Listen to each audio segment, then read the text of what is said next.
ஒருபோதும் ஆசிர்வாதத்தை இப்படி கேட்காதீங்க.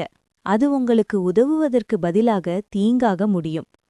நம்பிக்கையுடன் கேட்பதற்கும் டெஸ்பரேஷனுடன் கேட்பதற்கும் ஒரு பெரிய வித்தியாசம் இருக்கிறது. பிரபஞ்சம் அதற்கு முற்றிலும் வேறுபட்ட விதமாக பதிலளிக்கிறது. பெரும்பாலானவர்கள் தவறான முறையில் கேட்க கற்றுக்கொள்கிறார்கள். அவர்களுக்கு நம்பிக்கை இல்லாததால் அல்ல, அவர்களுக்கு அதிகமான துடிப்பு இருப்பதால். துடிப்பும் நம்பிக்கையும் வெளியில் பார்த்தால் ஒரே மாதிரிதான். இரண்டிலும் தீவிரம் இருக்கும், அவசரம் இருக்கும், உண்மையான தேவையிலிருந்து வரும். ஆனால் உள்ளுக்குள் அவை முற்றிலும் எதிர்மறையானவை. துடிப்பு என்பது இது இல்லையெனில் எல்லாம் தவறாகிவிடும் என்ற நிச்சயத்திலிருந்து வருகிறது.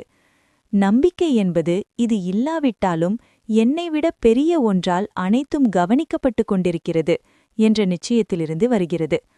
நீங்க கடவுள், பிரபஞ்சம், தெய்வீகம் அல்லது எதுவாக அழைத்தாலும் அது உங்க கோரிக்கையின் தீவிரத்துக்கு பதிலளிக்காது. அதை கேட்கும் உங்க உள்ளத்தின் அதிர்வெண் ஃப்ரீக்வன்சிக்கு பதிலளிக்கும். துடிப்பு என்பது பற்றாக்குறையின் அதிர்வெண். என்னிடம் இல்லை, அது எனக்கு வேண்டும் என்ற உணர்வு. அந்த அதிர்வெண் மீண்டும் அதே உணர்வை, இன்னும் அதிகமான பற்றாக்குறையை ஈர்க்கும். நீங்க பொதுவாக எப்படி கேட்கிறீர்கள் என்று சிந்திங்க. உங்க வேண்டுகோள், தயவு செய்து நான் இதை தாங்க முடியவில்லை என்று தொடங்கினால் அது துடிப்பு. எனக்கானது எனக்கு வரும் என்று நான் நம்புகிறேன் என்று தொடங்கினால் அது நம்பிக்கை. உங்க வேண்டுகோள் கவலை மற்றும் அடிக்கடி அறிகுறிகளை எதிர்பார்த்து முடிந்தால் அது துடிப்பு.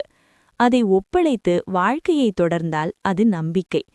வித்தியாசம் வார்த்தைகளில் இல்லை, நீங்க கேட்கும்போது நீங்க உணரும் உணர்வில்தான். அடுத்த முறை நீங்க ஏதாவது கேட்கும்போது அதை வேறுபடையாக செய்யுங்க. ஒரு ஆழ்ந்த மூச்சை இழுத்து உங்க மார்பில் கையை வைத்து இல்லாததை கேட்பதற்கு பதிலாக வரப்போகும் விஷயத்திற்கு முன்கூட்டியே நன்றி சொல்லுங்க. அது ஏற்கனவே உங்க வழியில் வருகிறது போல, ஏனெனில் அது உண்மையிலேயே வருகிறது. இது உங்களுக்கு புரிந்திருந்தால் இதை எழுதுங்க.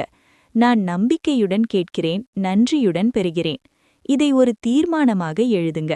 இனி எந்த வேண்டுகோளும் துடிப்பிலிருந்து வராது, அது நம்பிக்கையிலிருந்து வரும்.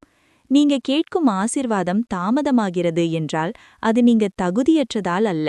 சில நேரங்களில் அது நீங்க கேட்கும் முறையை மாற்றுவதற்காக காத்திருக்கிறது. அது வந்தபோது அதை பெற தகுதியான அதிர்வெண்ணில் நீங்க இருக்க வேண்டும் என்பதற்காக. அடுத்த வீடியோவில் சந்திக்கலாம். நன்றி.